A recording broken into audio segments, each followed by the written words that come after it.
కార్తీక్ ఒంటరిగా నిల్చుకొని ఆలోచిస్తూ ఉంటాడు. శౌర్య ఆపరేషన్కు కావేరి డబ్బులిచ్చిందని, తన భార్య ఆ డబ్బులిస్తే నేనిచ్చినట్టేను అని శ్రీధర్ అన్న మాటలను గుర్తు చేసుకొని బాధపడుతూ ఉంటాడు. దీపుకు తెలిసి కూడా నీకు నిజం చెప్పలేదని, మోసం చేసిందని చెప్పిన విషయాలను కార్తీక్ తలుచుకొని బాధపడుతూ ఉంటాడు. ఇంతలో కార్తీక్ ఎక్కడున్నాడా అని వెతుక్కుంటూ దీప తన దగ్గరికి వస్తూ ఉంటుంది.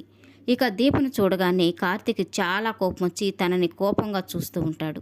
కార్తీక్ అలా కోపంగా చూస్తూ ఉంటే ఇక దీప భయపడుతూ, మీ కళ్ళు నన్ను మోసం చేసిన దానిలాగా చూస్తున్నాయి కార్తీక్ బాబు, మీ చూపులు కూడా నాకు చెంపదెబ్బల్లా తగులుతున్నాయి, కానీ నేనేంటో మీకు తెలుసు కదా అని అంటూ ఉంటుంది.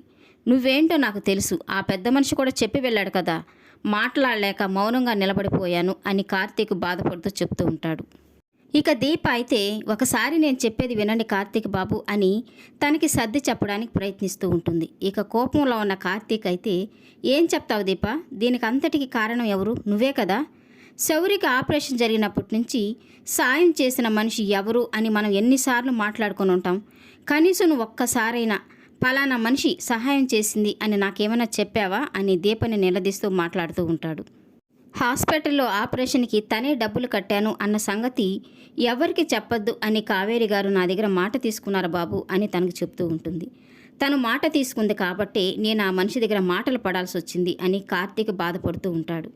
నేనేమైనా తప్పు చేశానని అనుకుంటున్నారా కార్తీక్ బాబు అని దీప అడుగుతూ ఉంటుంది. నిజం చెప్పకపోవడాన్ని ఏమంటారు దీప, మా నాన్న అయితే మోసం అంటున్నాడు, మరి నేను దానికి ఏం పేరు పెట్టాలి అని కార్తీక్ దీపని ప్రశ్నిస్తూ ఉంటాడు. ఇక దీప అయితే ఏం సమాధానం చెప్పకుండా అలాగే ఏడుస్తూ కార్తీక్ వైపు చూస్తూ ఉంటుంది. ఈ వీడియో నచ్చినట్టయితే లైక్ చేయండి, సబ్స్క్రైబ్ చేయండి. Thank you for watching.